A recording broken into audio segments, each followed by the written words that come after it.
An 18-year-old high school senior, accused of violent carjacking and facing the possibility of life in prison. That alone would make this a high-stakes courtroom moment. But what makes this hearing even more intense is that the judge is about to decide whether Caleb Smith stays free or goes back to jail before his case even begins. I don't think you get it. You haven't even graduated high school and you're facing a life offense. So you tell me why, if you're just going to throw away your life, why I shouldn't just lock you up right now. You tell me why. You will never do it. I will never do it again. Don't shake your head because you have no idea. You think you know too much. But I'm going to show you about what you do know. This is so hard. I told him I was only messing up at work because of this. I'm trying to do the right thing. Here's where things take a serious turn. When someone is released on bond, the court expects strict compliance with the rules. Even something that might seem minor, like using marijuana, can be considered a bond violation. And for someone already facing a potential life sentence, that kind of mistake can completely change how the judge views their judgment and responsibility. We'd ask Your Honor to keep the bond in place. This individual was charged originally as a juvenile. He spent 4 days in custody. The case was, he was released, and at the time it was dismissed and then it was recharged. We've been working with the detective in this matter and we turned ourselves in. He has no prior criminal history of any sort. He is an A student at Huron High School. He is on a house arrest tether. His mother is in the courtroom or in the Zoom with Mr. Smith today. He is not a threat of committing any crimes. He is not a threat of leaving the jurisdiction. We would ask Your Honor to keep the bond in place. And there's been no bond violations. I don't believe he said something about marijuana. Is he testing? I can't recall, Caleb. Are you testing? I think he did test, but I don't know if he is testing presently. Testing for what? Sorry. Alcohol or drugs? No, they're not testing me.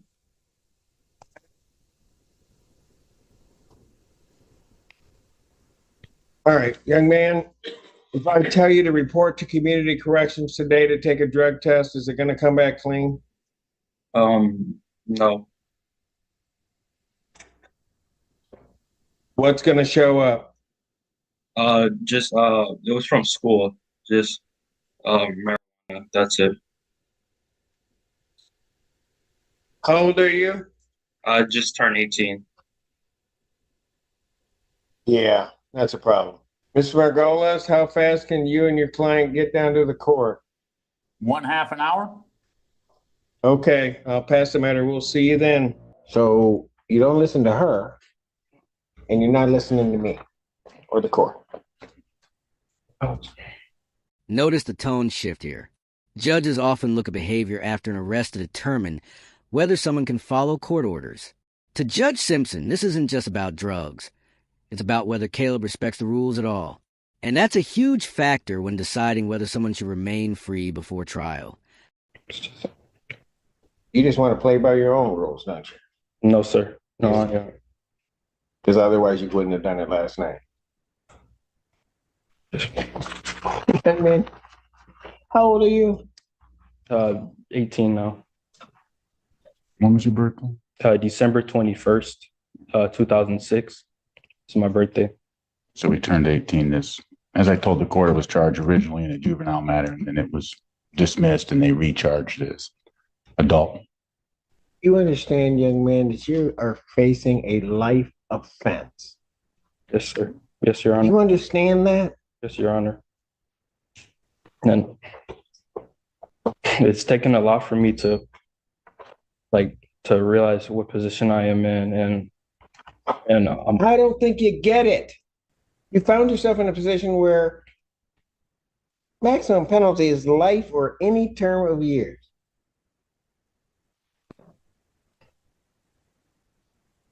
Have you graduated high school? No, sir. No, you haven't even graduated high school and you're facing a life offense. And then somebody just gives you some simple rules to follow, some simple things not to do. And you can't do that. You can't follow your mother's rules. You can't follow the court's rules. You can't follow any rules. So you tell me why, if you're just going to throw away your life, why I shouldn't just lock you up right now? No. You tell me why. Improving, sir. And Improving how? You're smoking last night. Tell me how that's an improvement.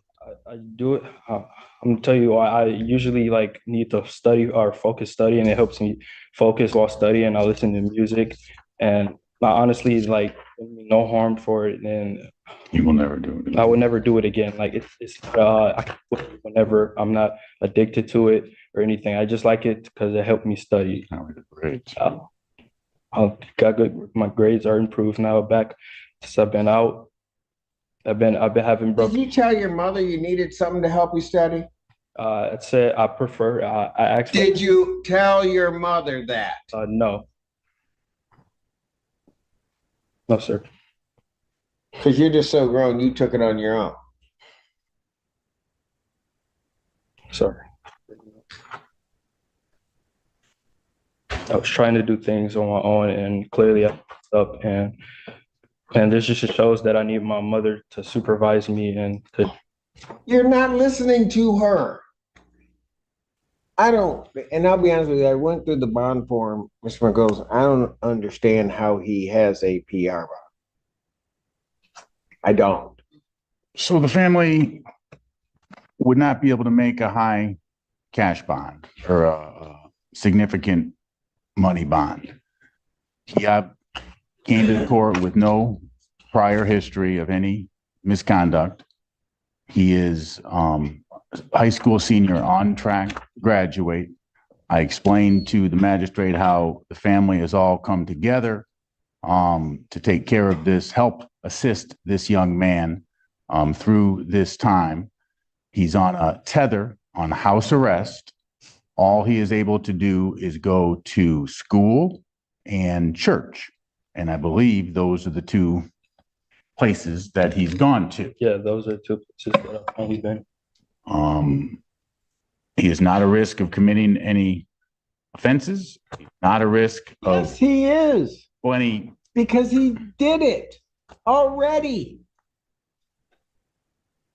It's possible, and not to excuse anything here, Judge, but it's possible that I didn't explain the conditions sufficiently to this young man. How's that feel with your sword in your chest? I don't think I understand the court. I don't mind attorneys falling on the sword for their client, Thank but you. this young man is not listening. He is not. He is just going to decide to do things his way. And I think his problem is he's running to the wrong judge to try to do stuff his own way. At this point, the judge isn't just listening to legal arguments anymore. He's studying Caleb's attitude, his reactions, his honesty, and whether he truly understands the seriousness of a situation. In bond hearings like this, the judge is trying to answer one key question. Is this a young man who made a mistake, or someone who will keep making them? Understood, Judge. I would suggest that perhaps if he were to test regularly and prove to Your Honor that he does respect the court, does understand what he needs to do. You know, Mr. McGolis, I don't mean to interrupt you. No worries. It's almost not so much about respecting the court, although I do require that. But you know, I'm sitting up there watching on the Zoom screen, and I see his mom just standing beside her child. And it's the fact that you don't respect her that is really irritating me. And because of that, you're not even doing the things to respect yourself. You're an 18-year-old kid up here facing life sentences for what? And again, I don't know your mom, but you got these charges come up, you got your mom scared to death. If Your Honor would like to speak with her, she'd be more than happy to talk to the court. I'll tell you what, I'll hear from mom on my name. Your Honor, and I probably mentioned this already, but he's in his last semester. My concern is that if he's detained for long. Oh, I know. Yeah, I know Your Honor knows. I know. I just wanted to put that out there. And You know what? If I don't care about his education, about his life, if he doesn't care, why should I? I think he does care. I think he's just made some mistakes and He's improving. not listening. He's never talked to you before. Oh, I can tell. Meaning he's listening to you, Judge. Mom, is there anything you want to say? I know this is not. Excuse me one moment. State your name. Nicole Barrow. All right. What do you want? What do you want to tell me? I know most moms will say that they have like a good kid and they give you this long spiel and then they do something bad and they're like, oh no, you should believe it. But when I tell you, like, I'm in shock, utter shock. He was really a good kid and still is. I did not know. I knew he had a vape, but it wasn't marijuana. And I did tell him it was bad for his lungs. Prior to that, he was my only child that I knew for sure was going somewhere. He's never smoked, never been in any trouble. Him and his brother had started a business where they were selling hoodies in school. He would even be the one, helping me around the house. He's got a brother 16 months apart from him. I moved up to Ann Arbor 8 years ago so that he could go to a baccalaureate school because my two oldest children went to Cass Tech. His older brother went to Eastern and somebody laced his weed and sent him on a trip. By the grace of God, he came back. He's got a degree now. He's going to U of M this fall for software engineering. He even got a STEM scholarship. So that was the example that I was showing my younger children. Don't smoke weed. Don't hang out with these kids. Started hanging with some new kids that were older than him in college. And then I think turning 18, he thought he could, Just thought he was grown. And grown. Yeah. Yeah. And not knowing. I just ask that the court show mercy. And I know this isn't something light or to be taken lightly, the charges that he's facing. We don't consider it lightly. We come from a good background. Our family, civil rights activists. I don't know if you ever heard of Willie Barrow, my aunt. Yes. Joe Lewis, my great uncle. I'm doing well at Blue Cross. I'm making a name for myself with the CEO. I'm back in school. Ma'am, so he comes from a good family. I'm sorry. I do not doubt that at all. This is one of the most powerful moments in the hearing. Character testimony from family members can sometimes influence a judge's decision, especially when the defendant is young. Caleb's mother is trying to remind the court that behind these charges is still a student, a son, and someone who may have a future worth protecting. Yeah. So this is hard. I do not doubt that you as a mom have tried to do everything within your power to give him the tools and everything else so he could succeed. So understand any decision that I make, it's no reflection on you. Sure. I understand. But what I also understand is I've been doing this long enough to realize if he keeps getting away with this stuff, he's either going to end up in prison or in a casket. Don't shake your head because you have no idea.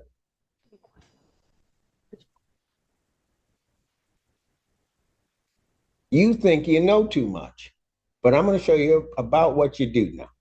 Mom, is there anything else you want to tell me? He thought marijuana was legal and he could do that. And then they didn't tell us the probation. I know it's wrong, but they didn't give us restrictions or to anything to him. And I think he didn't know it because that's what he said coming in. If that, I know it's not helpful. I got you. I thank you. His bond conditions are what his bond conditions are. I understand they may not have told him, but you told him. Yeah, he knew. I did tell him. And I just asked if you do make a bond, can you make it affordable for me? It's just me. And then I've been missing work already. I've missed almost a month. They're on me. I got to go meet with my HR on Monday about my job.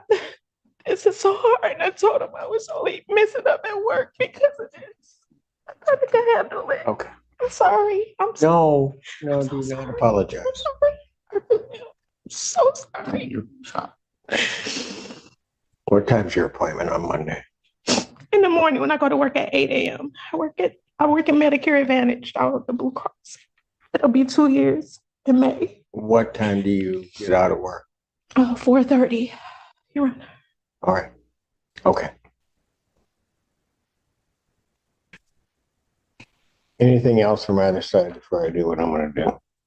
Your Honor, the people's original request was for $25,000. That was before people were aware of the new violation with the marijuana. This time, people will be requesting refunded.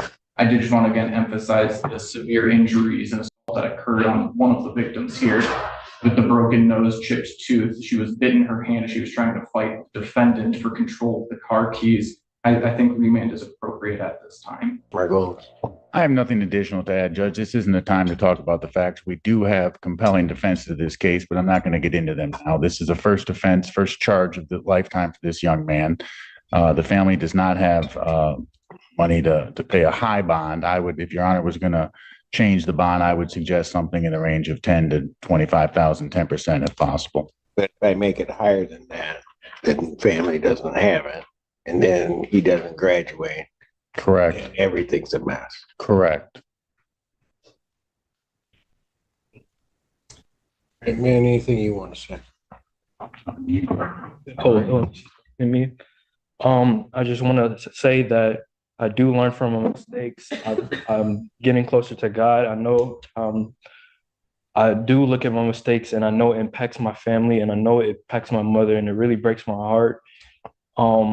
I've been improving. I've been improving in school, my business. I'm helping opening up a business today, actually, for pregnant women, for a pregnancy pillow. Like I'm trying to like do the right thing, and I won't smoke again. That's no problem for me to not smoke again. I won't, like, other than that, like, I've been following my probation rules. I've been texting my probation officer. I have not committed any other violations. I've been going to school on time, and I really apologize to the court. I'm sorry. I apologize to you. And that's it. You know something? So I'm sitting there listening to your mother, and man, understand something. You will never, ever possess the right to break her heart. You just don't have that right. Normally, an easy thing for me to do is to accede to the people's request. If I accede to the people's request, you're not out. You don't graduate. Everything becomes a whole mess. But it also seems that if I let you out, you can't seem to follow the rules or do anything. So what I'm going to do is I'm going to think about it. And I'm going to decide what I want to do. But you're not leaving here today, Mr. Allen. What I'm going to do is I'm going to revoke your bond. You sit there and you think about it. I'm going to set a bond hearing 4 o'clock on Monday, 4 p.m. I'm setting 4 p.m. so you can get into the building. Ma'am, you get to work. You get here. We'll be here. We'll wait for you. Okay? We'll finally have somebody that's waiting on you as opposed to you waiting on everybody else and everything falling through. But what you're going to do, young man, since you can't seem to understand what kind of life you're kind of headed to, you ever been in jail? Yeah. For how long? They put me in here for 4 days. On this case, Judge. Well, you're going to be back in. And then when come Monday, you might just stay in. You have nobody to blame for this but you. So at this time, defendant is remanded.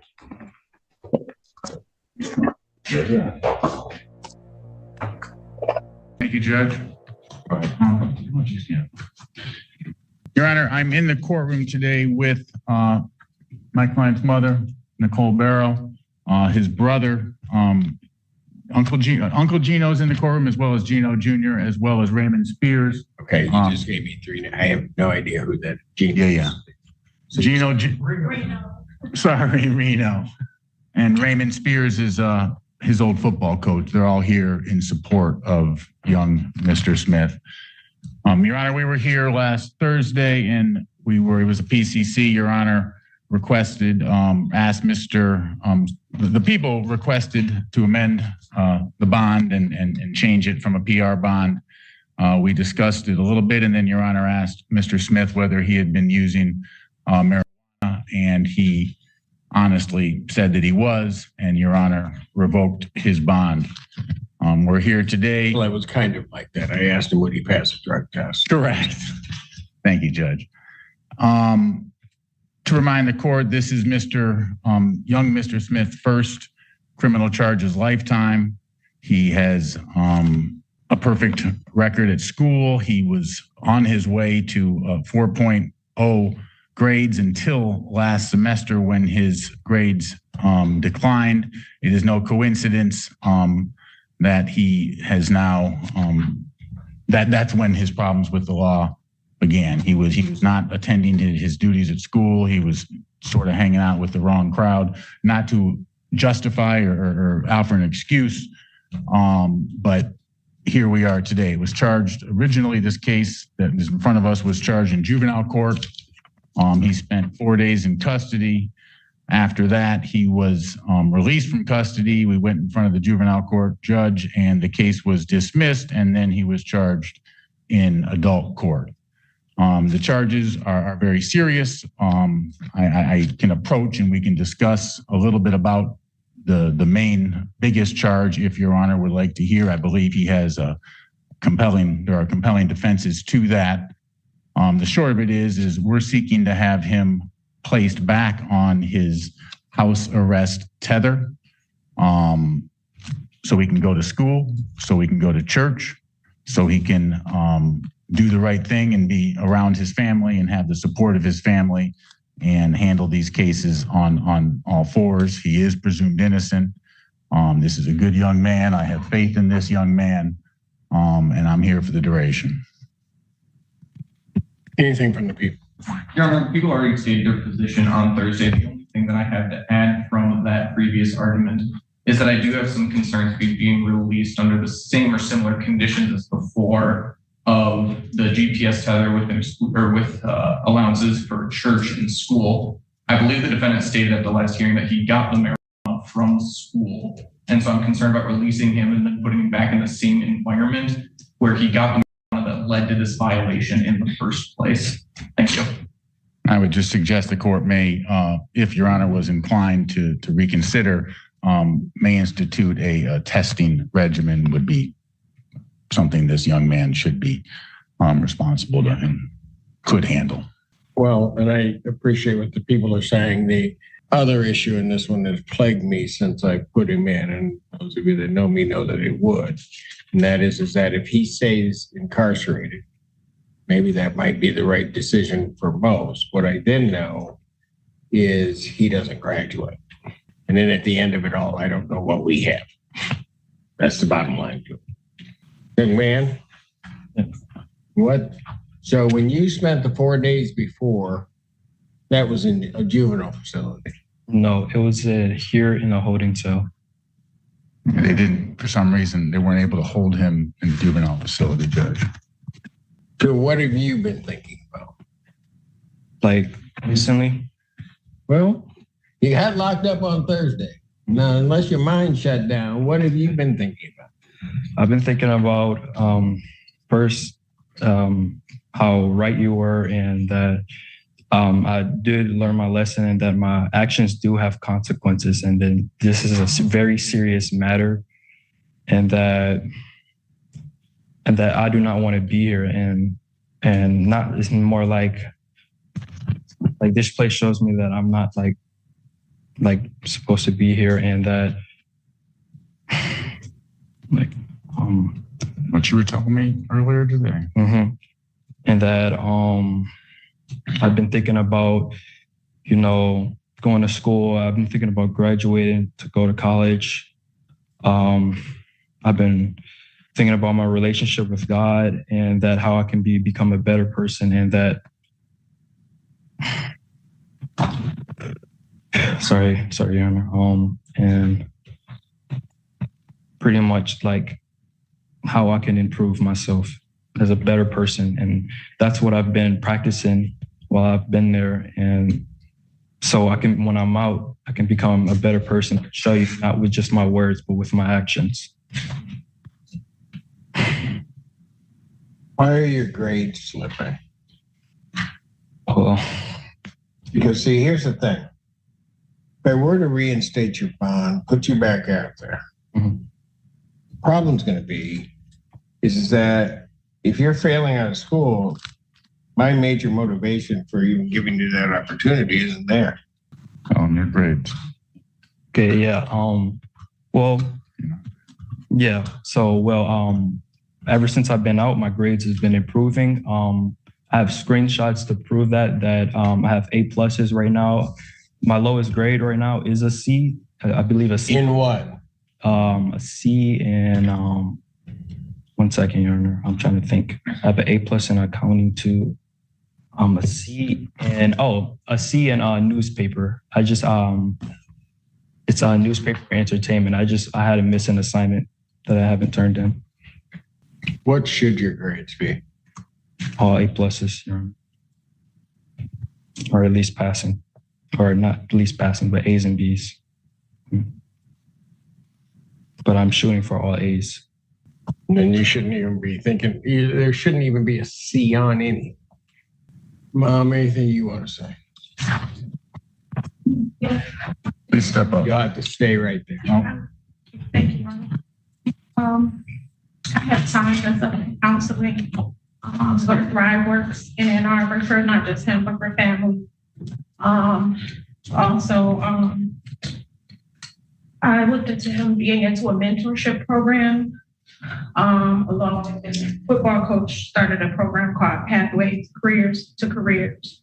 And he said he'd be willing to mentor him along with his older brother who's starting U of M in the fall for software engineering, and his uncle. I got them in their lives. And then now I have more time off from work to be able to, they understand what's going on, to be able to get them on the right track.